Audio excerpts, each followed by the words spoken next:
ইরাকে এসব কি করেছে ইসরায়েল? আরও পতনের অপেক্ষায় দেশটি।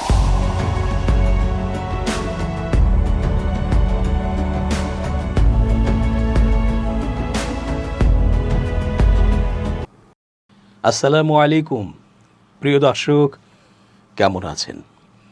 পুরো সংবাদ বিশ্লেষণ ও তথ্য পর্যালোচনায় বরাবরের মতোই আছি আমি এস জে রতন। শেষ পর্যন্ত দেখতে থাকুন আজকের পর্বটি। নিশ্চয়ই হয়তো আপনার মনের কথাটি আমরা বলতে যাচ্ছি। চেঞ্জ টিভির আন্তর্জাতিক চোখ আপনাদেরই অনুষ্ঠান। ইসরায়েলের কাছে পারমাণবিক অস্ত্র থাকবে, নিষিদ্ধ ফসফরাস বোমা থাকবে, আরও আন্তর্জাতিক আইন বিরুদ্ধ মরণঘাতী যুদ্ধাস্ত্র থাকবে, তারপরও কোনো সমস্যা নেই। সমস্যা শুধু অন্য কোনো দেশের কাছে ওগুলো থাকলে। কেন? এর জবাব কি? ইরান কখনো কি অন্যায়ভাবে কোথাও আঘাত করেছে? বরং কারো সাথে অন্যায় হলে ইরান তার প্রতিবাদ ও প্রতিরোধ করেছে। এটা তো মজলুমের পক্ষে উত্তম এবং মানবতার জন্য দারুণ। পক্ষান্তরে আমরা দেখতে পাচ্ছি ইসরায়েল অন্যায়ভাবে অন্য দেশের ভূমি দখল করে নিজেদের বলে দাবি করছে হামলা, বন্দি, ধর্ষণ, বলাৎকার, হত্যা, বোমাবাজি, ক্ষেপণাস্ত্র নিক্ষেপ, ধ্বংস করছে সভ্যতা, সংস্কৃতি ও অন্য ধর্মের অধিকারে ন্যাক্কারজনক হস্তক্ষেপ। ইরানকে সাহায্য করতে ইসরায়েল ও আমেরিকা হেন কাজ নেই যে করেনি।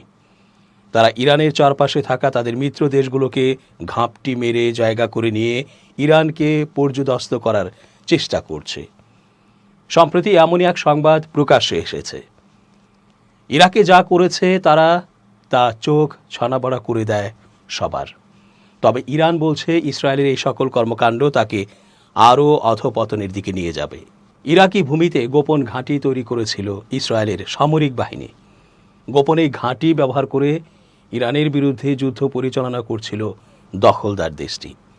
ইরাকের পশ্চিম মরুভূমিতে থাকা গোপন ঘাঁটিটি এক মেষ পালকের নজরে এলে ফাঁস হয়ে যায়। মার্কিন কর্মকর্তাদের উদ্ধৃতি দিয়ে দ্য ওয়াল স্ট্রিট জার্নালের এক প্রতিবেদন অনুযায়ী ইরানের বিরুদ্ধে বিমান হামলা চালানোর জন্য ইসরায়েল ইরাকের মরুভূমিতে একটি সামরিক ঘাঁটি স্থাপন করেছিল। যুদ্ধ শুরুর কিছুদিন আগে গোপন ঘাঁটিটি স্থাপন করা হয়েছিল। যুক্তরাষ্ট্র এই বিষয়ে অবগত থাকলেও ইরাক জানত না। খবর এনডিটিভির। স্থাপনাটিতে ইসরায়েলি বিশেষ বাহিনী থাকত। ঘাঁটিটি ইসরায়েলি বিমান বাহিনীর রসদ সরবরাহ কেন্দ্র হিসেবে ব্যবহৃত হতো। অনুসন্ধান ও উদ্ধারকারী দলও মোতায়েন ছিল ঘাঁটিতে। বিমান হামলার সময় ইসরায়েলি কোনো পাইলট ভূপাতিত হলে দ্রুত সাড়া দেওয়ার একটি ইউনিট এখানে অবস্থান করত। যুদ্ধে ইরানের সঙ্গে ইসরায়েলের দূরত্ব কমাতে অতি গোপনে ঘাঁটি পরিচালনা করে আসছিল ইসরায়েল। এতে তেল আবিবের বিমান হামলা অব্যাহত রাখতে সহজ করেছিল। গোপন ঘাঁটিটি ফাঁস হলে ইরাকি বাহিনী তদন্তে একটি দল পাঠালে ইসরায়েল হামলা চালায়। এতে ইরাকের একজন সৈন্য নিহত ও 2 জন আহত হয়। পরে ইরাক আরও 2টি ইউনিট পাঠায়। ইউনিটগুলো এলাকাটি তল্লাশি করে ইসরায়েলের সামরিক বাহিনীর উপস্থিতির প্রমাণ পায়। এলাকাটি নিজেদের নিয়ন্ত্রণে নেই। দেশটির বিশাল এবং জনবসতিহীন হওয়ায় পশ্চিম ইরাকের মরুভূমি গোপন সামরিক কার্যকলাপের জন্য একটি আদর্শ স্থান। 1991 এবং 2003 সালে সাদ্দাম হোসেনের বিরুদ্ধে অভিযানের সময় মার্কিন বাহিনীও একই অঞ্চল ব্যবহার করেছিল। ইরানে বিমান হামলায় নিজেদের বাহিনীকে সহায়তার জন্য ইরাকের মরুভূমিতে গোপনে একটি সামরিক ঘাঁটি তৈরি করেছিল ইসরায়েল। যুদ্ধের শুরুর দিকে ইরাকের সেনারা গোপনে ঘাঁটির প্রায় খোঁজ পেয়ে গিয়েছিলেন। তখন ইসরায়েলের সেনারা ইরাকের সেনাদের লক্ষ্য করে বিমান হামলা চালিয়েছিলেন। যুক্তরাষ্ট্রের কয়েক কর্মকর্তা সহ বিষয়টি সম্পর্কে জানাশোনা আছে এমন কয়েকজন দ্য ওয়াল স্ট্রিট জার্নালকে এ তথ্য জানিয়েছেন। তাদের ভাষ্য অনুযায়ী যুদ্ধ শুরুর ঠিক আগে যুক্তরাষ্ট্রের জ্ঞাতসারে ইসরায়েল ঘাঁটিটি গড়ে তুলেছিল। সেখানে বিশেষ বাহিনীর সদস্যরা অবস্থান করেন। ঘাঁটিটি ইসরায়েলি বিমান বাহিনীর একটি লজিস্টিক কেন্দ্র হিসেবে ব্যবহার করা হয়। ইরান যুদ্ধের সময় কোনো ঘটনায় ইসরায়েলি যুদ্ধবিমানের পাইলটদের গুলি করে নামানো হলে তাদের অনুসন্ধান করে উদ্ধার করার জন্য কয়েকটি দল সার্চ অ্যান্ড রেস্কিউ টিম সেখানে মোতায়েন করা হয়েছিল। তবে এমন কোনো ঘটনা ঘটেনি। বিষয়টির সঙ্গে সংশ্লিষ্ট এক ব্যক্তি বলেন, ইরানের ইস্পাহানের কাছে একটি মার্কিন F-15 যুদ্ধবিমান গুলি করে নামানো হয়েছিল।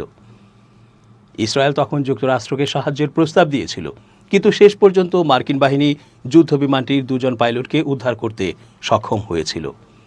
ওই উদ্ধার অভিযানে ইসরায়েলের সেনারাও অংশ নিয়েছিলেন। তারা যুক্তরাষ্ট্রের উদ্ধারকারীদের সুরক্ষা দিতে বিমান হামলা চালিয়েছিলেন।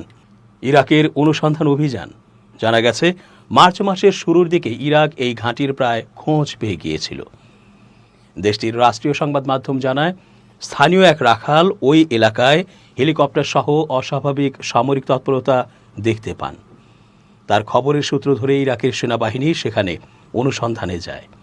তখন ইসরায়েল বিমান হামলা চালিয়ে তাদের দূরে সরিয়ে রাখে বলে জানান বিষয়টি সম্পর্কে অবগত এক ব্যক্তি। ইসরায়েলের সেনাবাহিনী এই ঘটনার বিষয়ে মন্তব্য করতে রাজি হয়নি। ইরাক সরকার তখন এই হামলার নিন্দা জানিয়েছিল। হামলায় ইরাকের এক সেনা নিহত হয়েছিলেন।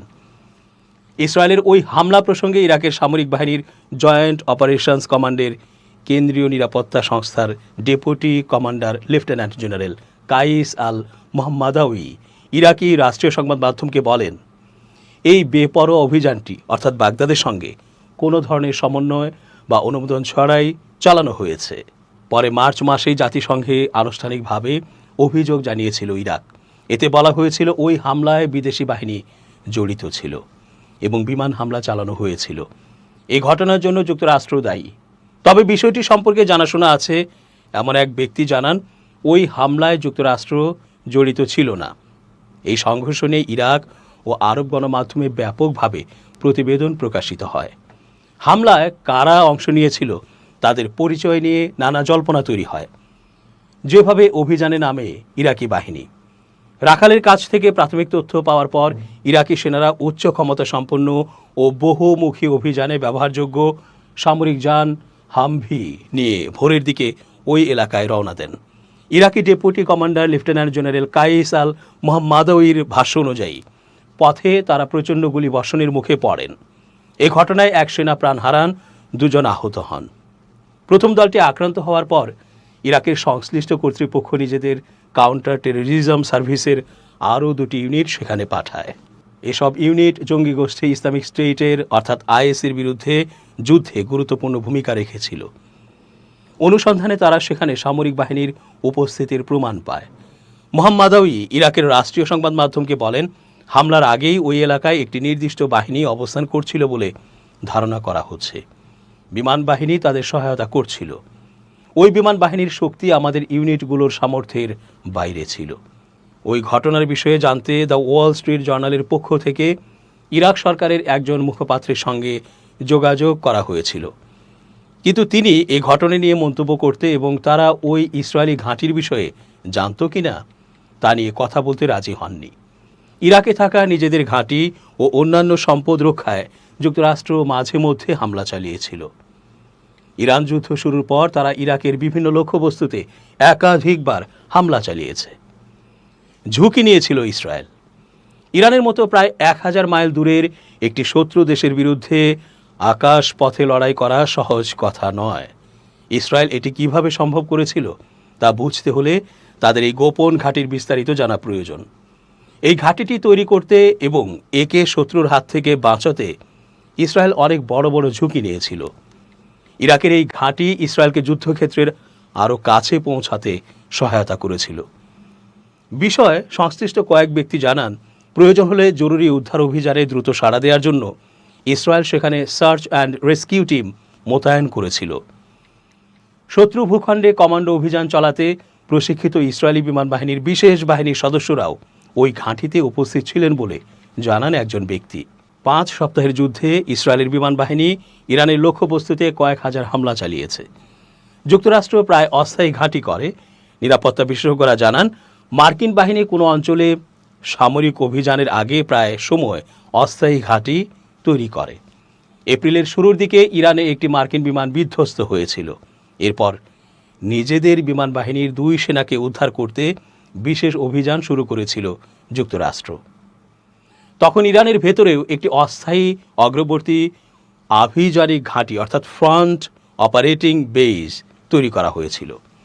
এই অভিযানের সময় সেখানে যুক্তরাষ্ট্রের কিছু যুদ্ধ বিমান ও হেলিকপ্টার আটকা পড়েছিল। পরে মার্কিন সেনারা সেগুলো নিজেরাই ধ্বংস করে দিয়েছিলেন। হরাইজন এঙ্গেজ নামের একটি কৌশলগত পরামর্শ প্রতিষ্ঠানের গবেষণা প্রধান মাইকেল নাইটস বলেন, অভিযানের আগে স্থান রেকি অর্থাৎ পর্যবেক্ষণ করা এবং অস্থায়ী ঘাঁটি স্থাপন করা স্বাভাবিক। নাইটস বলেন, ইরাকের পশ্চিমাঞ্চলীয় মরুভূমি অঞ্চল বিশাল ও জনবসতিশূন্য। এজন্য অস্থায়ী ঘাঁটি স্থাপনের জন্য তা একটি আদর্শ স্থান। 1991 ও 2003 সালে সাদ্দাম হোসেনের বিরুদ্ধে অভিযানের অংশ হিসেবে যুক্তরাষ্ট্রের স্পেশাল ফোর্সও এই এলাকাটি ব্যবহার করেছিল। নাইটস আরও বলেন, ইরাকের মরুভূমিতে বসবাসকারীরা বছরের পর বছর ধরে বিভিন্ন ধরনের অস্বাভাবিক সামরিক কার্যকলাপ দেখেছে। তা কখনো কখনো ছিল আইএসের মতো সশস্ত্র গোষ্ঠীর, আবার কখনো ছিল বিশেষ অভিযান পরিচালনাকারী দলের।